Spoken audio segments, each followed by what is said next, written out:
ଦେଖନ୍ତୁ ଏବେ ସିବିଆଇ ତାଙ୍କୁ ସମନ କରିଛି ସେଥିରେ କେତେ ସତ୍ୟତା ଅଛି କେତେ କ'ଣ ଅଛି ସେଟା ସିବିଆଇଙ୍କ ଇନକ୍ୱାରି ହେଲା ପରେ ସେଟା ଜଣା ପଡ଼ିବ ଦେଖନ୍ତୁ ବିଜୁ ଜନତା ଦଳ ସେତେ ଦିନ କ୍ଷମତାରେ ଥିଲା ସେ ସହ୍ୟ କରିପାରୁନାହିଁ ବର୍ତ୍ତମାନ ଆମେ କହିବୁ କିଛି କାମକୁ ନେଇ ସେମାନେ କହୁଛନ୍ତି ସେମାନେ କ'ଣ ଗତ ଦିନରେ ସେ ପିଏସ୍ୟୁ ଗୁଡ଼ାକ ସେମାନେ କାମ ଦେଇନଥିଲେ କି ବର୍ତ୍ତମାନ ବି ସେମାନେ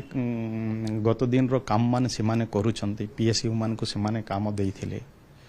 କୌଣସି ପ୍ରକାର ଏଥିରେ ବ୍ୟତିକ୍ରମ ହେଇନାହିଁ ଇଏ ବର୍ତ୍ତମାନ ଚାଲିଛି ମୋହନ ମାଝୀଙ୍କର ସରକାରରେ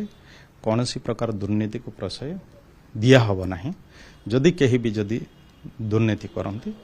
ତାକୁ ନିଶ୍ଚୟ ତା ପାଇଁ ଆଇନ ଅଛି ଆଉ ଆଇନର ରାସ୍ତାରେ ଯିବ ଯିଏ ବି ଯଦି ଏଥିରେ লিপ্ত ଥିବେ ତାଙ୍କ ପାଇଁ କାର୍ଯ୍ୟାନୁଷ୍ଠାନ ଦେଖନ୍ତୁ ଏବେ ସିବିଆଇ ତାଙ୍କୁ ସମନ କରିଛି ସେଥିରେ କେତେ ସତ୍ୟତା ଅଛି କେତେ କ'ଣ ଅଛି ସେଟା ସିବିଆଇଙ୍କ ଇନକ୍ୱାରି ହେଲା ପରେ ସେଟା ଜଣା ପଡ଼ିବ ଆମେ ସେ ଉପରେ କମେଣ୍ଟ ଦେବା ପାଇଁ ଚାହୁଁନାହୁଁ ଯଦି ଯେଇ ବି ହୁଅନ୍ତା ନା କାହିଁକି ଯଦି କିଏ ଯଦି ଏସବୁ ଯଦି କରିଥାନ୍ତି କିଛି ବ୍ୟତିକ୍ରମ ଯଦି ହେଇଥାଏ ତା ପାଇଁ ଆଇନ ଅଛି ଆଇନ ଅନୁସାରେ କାର୍ଯ୍ୟାନୁଷ୍ଠାନ ଦେଖନ୍ତୁ ସେଇ ଟାଇପ୍ର କ'ଣ ହେଲେ ବିଚାର କରାଯିବ ଯେତେବେଳେ କ'ଣ ବିଭାଗର ଦାୟିତ୍ୱ ଯଦି ଥିବ ବର୍ତ୍ତମାନ ଆମେ ଜାଣିନେ ବର୍ତ୍ତମାନ ଯାହା କହୁଛନ୍ତି ସିବିଆଇ କୋଉ ଉପରେ ସେ ସମନ ଜାରି କରିଛନ୍ତି ଏବେ ସିବିଆଇ ସମନ ଜାରି କରିଛନ୍ତି ପଚରା ଉଚରା କରିବେ ଜଣା ପଡ଼ିଲା ପରେ କିନ୍ତୁ ବର୍ତ୍ତମାନ ଯାହା କି ବିଜେଡି ବର୍ତ୍ତମାନ ଅସହିଷ୍ଣୁ ହେଇକି ଏସବୁ ମୋତେ ଲାଗୁଛି ଏସବୁ କଥା ସେ କହୁଛନ୍ତି କିନ୍ତୁ ସେଥିରେ ଯଥାର୍ଥତା ନାହିଁ ଗତ ଦିନରେ ସେମାନେ ବି ପିଏସ୍ୟୁକୁ ଦେଇକିନା ସେମାନେ କାମ କରିଛନ୍ତି ତେଣୁ ନିଶ୍ଚୟ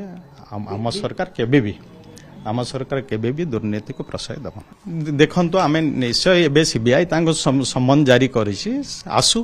ইনকোয়ারি হও জনা পড়িব কিয়ে কে দূর কোন করিছন্তি এথিরে কোন ব্যতিক্রম হইছে ভারতর একমাত্র পরীক্ষিত বায়োসার পৃথ্বী প্রো মাটিকু রখে সুস্থ দিয়ে নুয়া জীবন ধান পনিপরিবা ও ডালি জাতীয় ফসল পাই লাভদায়ক অমল বঢ়ায় রোগ কমায়